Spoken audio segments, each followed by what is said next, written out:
दोस्तों, हमारे यहाँ पढ़ाने का मकसद या बच्चों की तरबियत, उनको पालने का मकसद उनकी तरबियत करना या फिर उनको पढ़ाना नहीं।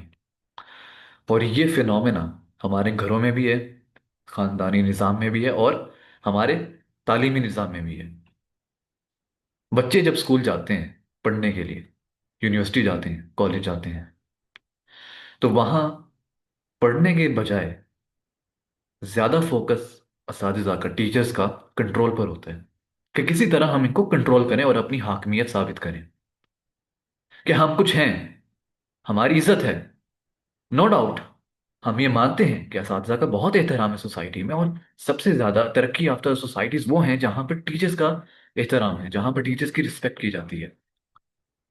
सॉरी, ट्रेन गुजर रहा है तो इसको ज़रा गुजरने दें, लेकिन हम अपनी बात कंटिन्यू करते हैं।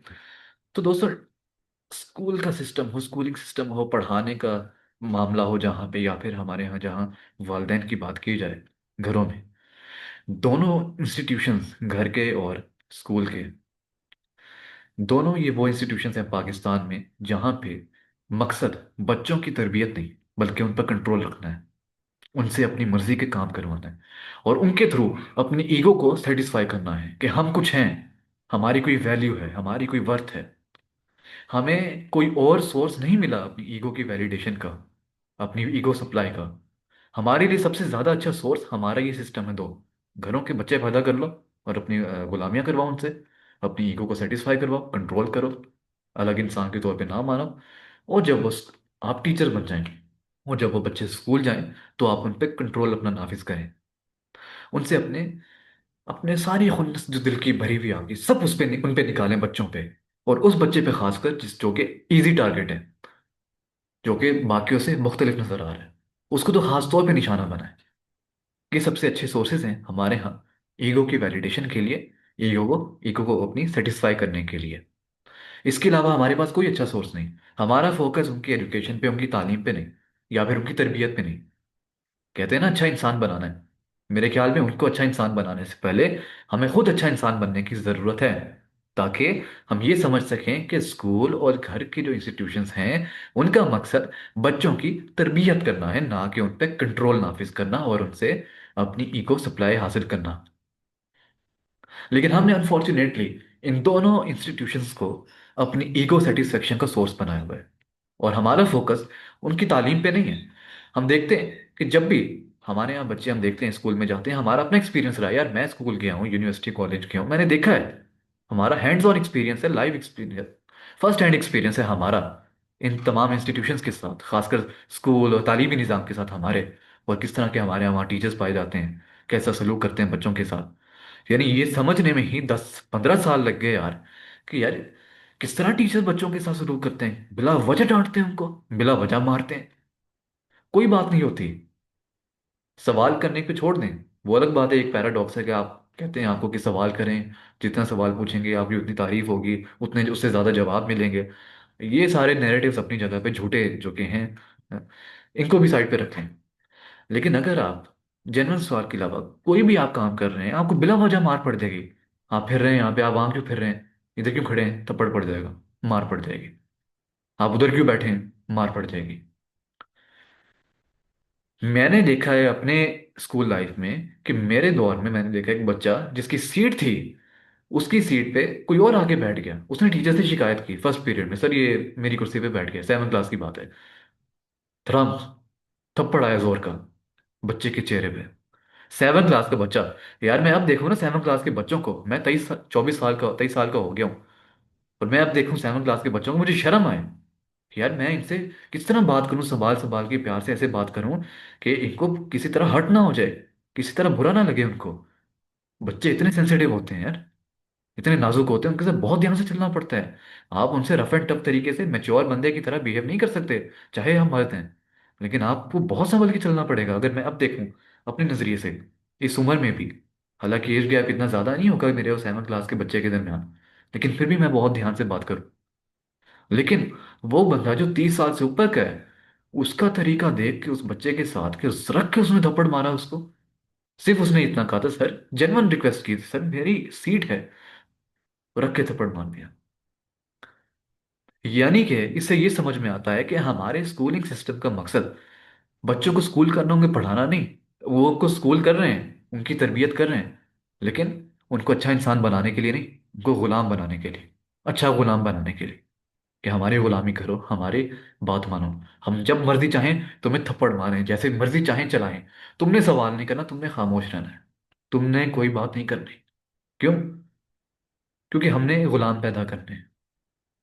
हमारी स्कूलिंग सिस्टम का मकसद सिर्फ गुलाम पैदा करना है, घर के लिए और सोसाइटी के लिए, सोसाइटी के लिए और इन इंस्टीट्यूशंस के लिए, जहाँ पे इंसान सिर्फ गुलाम बन के रहे और अपने से बड़े बॉस की बात मान के गुलामों की तरह जिंदगी गुजारे, सवाल ना करे, सोचे ना कि उसके साथ क्या कर रहा है, क्या नाइंसाफियां हो रही हैं उसके साथ। यानी इतनी इनजस्टिस यार। आप स्कूल का इंस्टीट्यूशन उठा लें, आप घर का इंस्टीट्यूशन उठा लें, यार क्या तरीका है ये। यानी हमारे यहाँ ये बहुत ज्यादा है। और ये, और कहा जाता है कि टीचर होते हैं या माँ बाप होते हैं, बच्चे को उसकी भलाई के लिए मारते हैं। इतना घटिया बात है ये, इतनी घटिया नैरेटिव है, जो कि इतनी खूबसूरती के साथ इन्होंने बयान किया कि पूरी सोसाइटी में इसको एक कहावत बन गई है ये, कि मीठी मीठी गालियां टीचरों की, माँ बाप की, मीठी मीठी मार। अरे भाई कड़वी मार है ये कहाँ से मीठी है?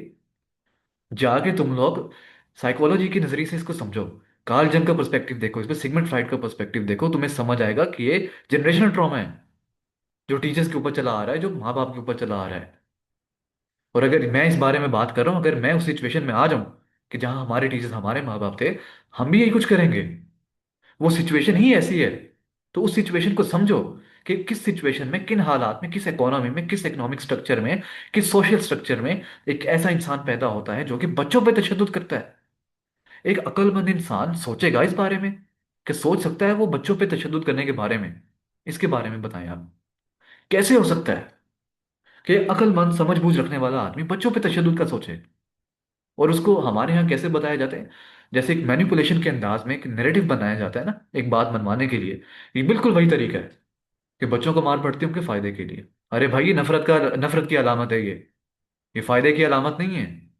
सबसे बड़ा साइन है ये नार्सिसिज्म का और नफरत का। और ये हेल्दी मुआशरों में ऐसा बिल्कुल नहीं होता। हेल्दी सोशल स्ट्रक्चर्स में ऐसा नहीं होता। क्या हेल्दी बॉन्ड्स स्टूडेंट और टीचर के दरमियान, के पेरेंट्स और चिल्ड्रन के दरमियान में ऐसे होते हैं? आप जाके देखें यूरोप के मुआशरे में, टीचर मारते हैं वहां पे बच्चों को इस तरह से? इजाजत है वहां पे बच्चों को मारने की? क्यों नहीं है? इसलिए नहीं है कि ये बड़े कोई फेमिनिज्म है या फिर बड़ा कोई प्रोग्रेसिव कल्चर है, वो कल्चर है, नहीं। सिंपल सा इंसानी उसूल है यार। बच्चे हैं, हाथ क्यों उठाएंगे आप? इंसान का शऊर कहता है यार इस पे हाथ नहीं उठाना। मासूम लोगों पे क्यों हाथ उठाना है? तो क्यों कुछ लोग मासूम लोगों पे हाथ उठाते हैं?